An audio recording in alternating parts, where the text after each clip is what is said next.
My brother Matthew, 31, and I, 27 female, are very close and grew up being best friends. Later this summer I'm getting married to my fiance, Alex, 30 male, and Matthew is the best man.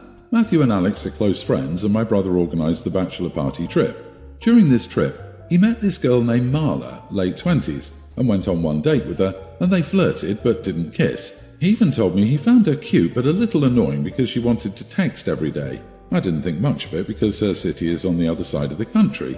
Fast forward a few weeks and Marla travelled to our city to visit family and ended up reconnecting with my brother.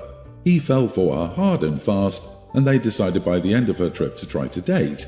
Nothing against it, I thought it was very rushed. Still, I was in a long-distance relationship with Alex for a while because of life circumstances before we got engaged. Matthew asked me for Marla to be his date for the wedding reception and for the rehearsal dinner, which I again found a little premature but agreed nonetheless. More recently, I accidentally eavesdropped a conversation between Matthew and Alex, including some private discussions about Marla's intimate prowess. I pretended I didn't hear it, but I was extremely triggered because Alex seemed a little too interested. I was a little disgusted that my brother would discuss his intimacy like that. A few days later, Alex and I finally met Marla in person. She was nice and pretty, although I was surprised because she's not my brother's usual type. She's also from a different ethnic and religious background. No matter how much she tried socializing with me, I confess I was still upset and wasn't very nice to her.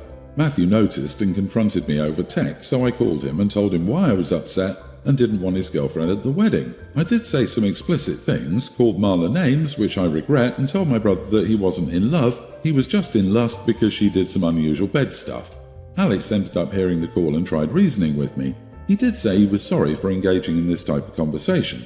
I've forgiven him, but he thinks we should let Matthew bring Marla to the wedding. My parents are also on Matthew's side and are pressuring me, they help pay for the wedding, saying that my brother really likes this girl, etc. As far as I know, she's unaware of the whole problem. Honestly, for me, it's almost a matter of honor. I don't see why I should have to see this person I don't know, even at my rehearsal dinner and reception, just because my brother is throwing a tantrum. It is my wedding, not his. He's threatening not to attend if I don't let it go. Am I the idiot for disinviting my brother's girlfriend from my wedding after hearing my brother discuss his personal, intimate life with my fiancé?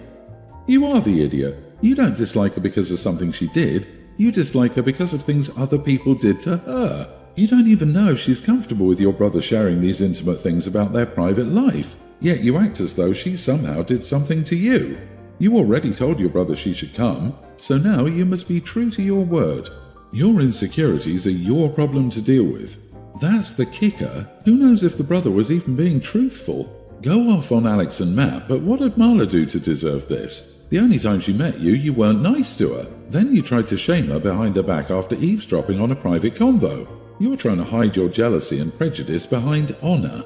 What honor? Exactly. I'm sorry, OP. This is for whose honor exactly?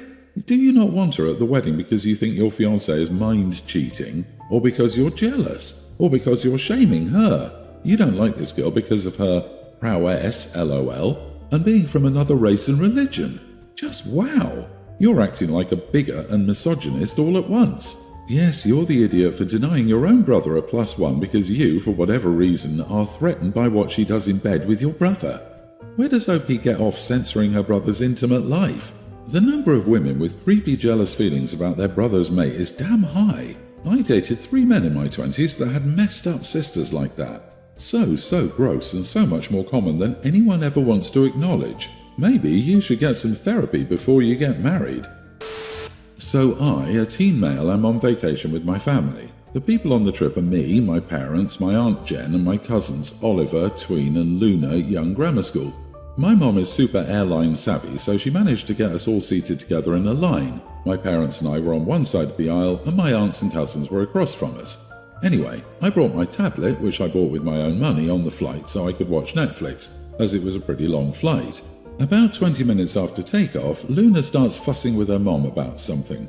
I turn up the volume on my headphones. Then I feel a tap on my shoulder from Luna, who has the aisle seat. I'm also in the aisle seat.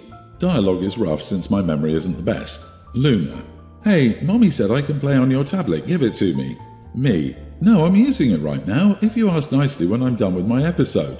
Luna: "But she said I could." Me: "I don't care." Luna: "Huff: Mummy, I can play with my name's tablet, right?" Jen. That's right, honey. Luna. See? She said so. Me. It's my tablet, not your mom's. She can't make me give it to you like she can with Oliver. Now leave me alone. I then put my headphones back on and turn up the volume again, drowning out any more whining. About 20 minutes later, my dad taps me on the shoulder and asks if my episode is over because my cousins are getting pretty noisy and my aunt needs a break. I can definitely hear both of them whining and borderline yelling at my aunt that they're bored. Here's where I might be the idiot. I decided that I wanted to keep watching my show and that entertaining my cousins wasn't my job. I say that if Luna can ask nicely, she and Oliver can play for 10 minutes, knowing full well that Luna won't ask nicely because she's spoiled. Jen. Hey Luna, ask my name nicely if you can play. Luna. My name. Can I play? Me. What's the magic word? Luna. Give it. Me. Sorry, that's not the magic word. You don't get to play.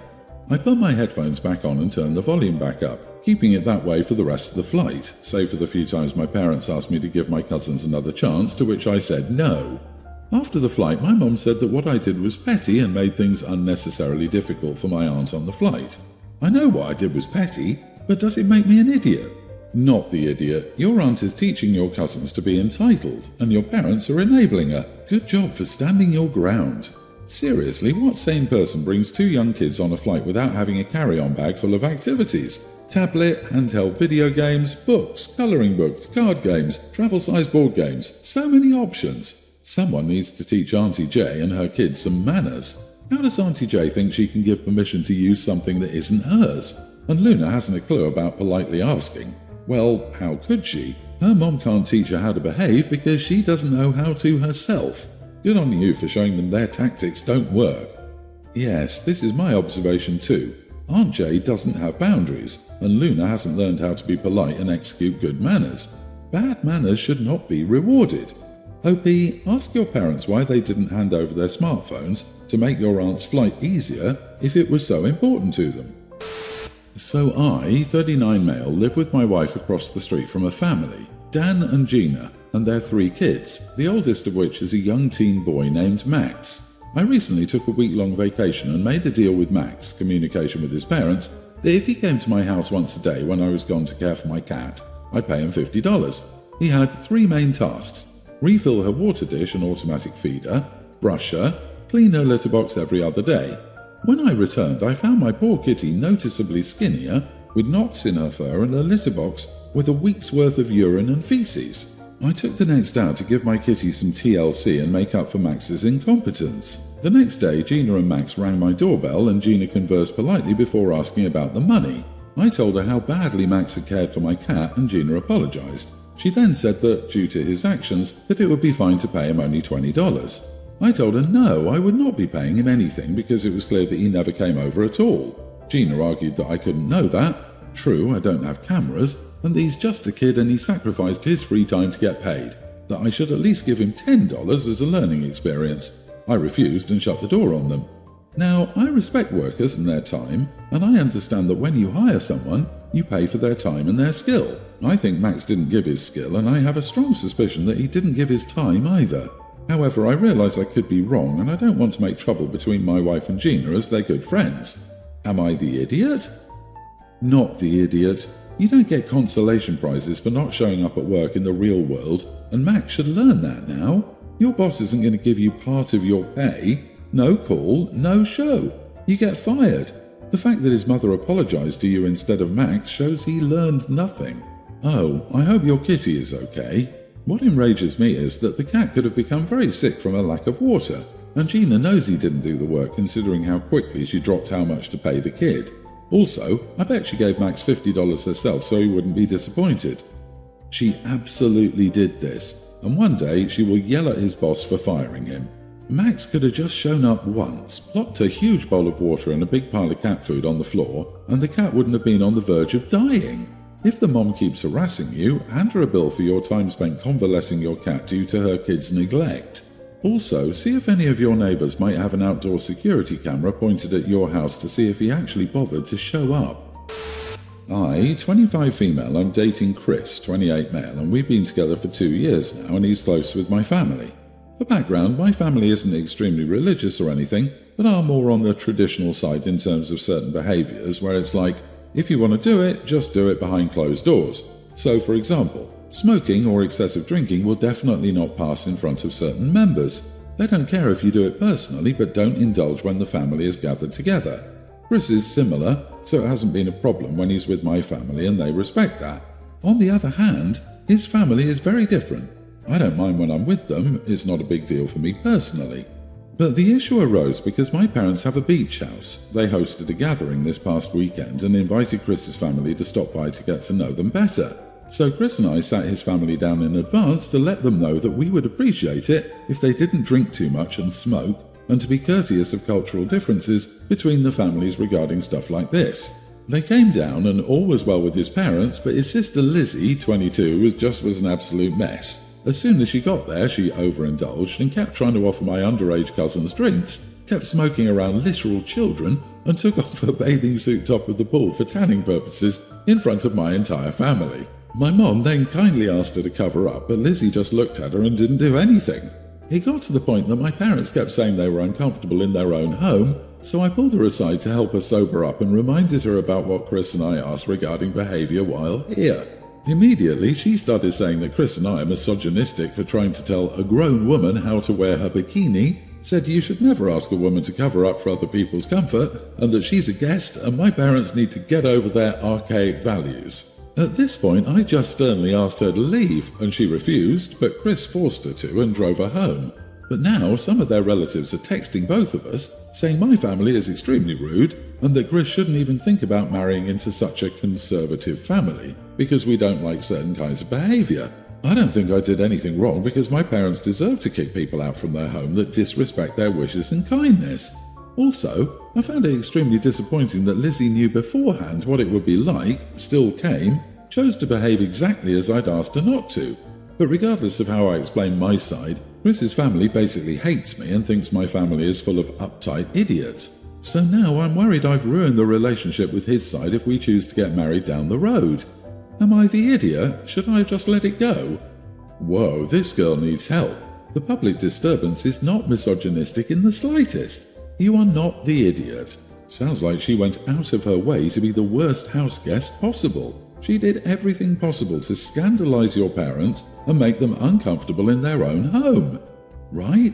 Sounds like Lizzie is on the Hot Mess Express. Choo-choo. It doesn't even matter that your family is conservative. It matters that the sister made no effort to be a good guest. Part of being a good guest is to read the room and behave in a way that matches the energy of other guests. Girl, honestly, what admiration are you trying to get from these people? The real issue is that Chris's family doesn't understand the context and basic etiquette. They were guests. Any reasonable person would just sit around, chit-chat and eat instead of getting blasted and fighting with the hosts. Even my most degenerate friends know not to make a scene when necessary. If you can't expect them to put in that little effort, why are you trying to make them like you? Oh, and these are the people who will use the OP being snobby and uptight as an excuse to try and vex or humiliate OP as often as possible. So head them off at the pass. As long as you and Chris are happy together and he has your back, you can just stay away from them and stop inviting them to things. If I were you, I'd elope to avoid a bunch of trashy drunks ruining your wedding. I don't drink for religious reasons, but my husband sometimes does. He was having drinks with his brother and two friends at our house, and even though I've never wanted to try alcohol before, I was tempted, so I took a sip of his. We've always shared food and drinks in the past, so I didn't expect him to be upset. But he got annoyed and snatched a glass away, asked me what I was doing, and told me I couldn't drink that. I told him I wanted to see what it tasted like, but he told me I couldn't drink it and that I should have asked him first. I said fine, but honestly I was annoyed as well. So I brought it up once our guests left and we fought over it because he told me I wasn't supposed to drink. My husband isn't religious, and even after I told him I wanted to try it, he wouldn't stop telling me I couldn't, so I don't know what his problem was. He kept saying that I wouldn't like it and how he thought I would get drunk easily, so it wasn't a good idea for me to drink. At one point, he was going on about how I'd be throwing up and he'd have to look after me, which I thought was an exaggeration since I only had a small sip. Am I the idiot? Not the idiot. What a massive overreaction on his part. Given you say he's not religious, it makes absolutely no sense. I can only think of bad things, mainly that he sounds awfully controlling. It's obvious, but I'll say it anyway. If you're of legal age, which you are because you're married, You absolutely can drink alcohol. You shouldn't drink from his glass if he doesn't like it, but you can drink. You don't need his permission or approval. I don't know, it's a red flag, but without much more context, it's just an out-of-the-blue overreaction. Did he have something in that drink? I don't get it. He was weird. I doubt it. I think this is a case of you both being of the same religion. Still, he isn't religious, for him, but then expects women to follow the religion. Are there any female members of his family that drink? His sister? Mum? I put my $10 on this number. But wait, women aren't allowed to gamble, or vote, or have an opinion. He is trying to police your beliefs and how you practice your faith. In addition, there is a huge difference between having a sip and drinking. This is controlling behavior and not cool. It's a total red flag, OP. He's dishing up some straight-up misogyny here. If he doesn't act that way with other women, it's even more of a warning sign. It can be an indicator that he considers you a possession, not a person capable of making adult decisions. I don't think he cares if I follow our religion or not. At least he's never cared before, and he only converted so we could get married and doesn't really follow the religion. Still, we had to make other concessions for my religion, such as not allowing certain foods in the house and other things. Also, there are women in his family that drink, but they're all atheists or non-religious. So he converted to marry you. That missing detail may explain why he cares so much. Allow me to be the devil's advocate. You required that he convert to marry you. Perhaps he perceived your drinking as a sign that you don't really take your religion that seriously, and he converted for nothing. I get why he's upset. He didn't handle it well, that's for sure, but I do understand.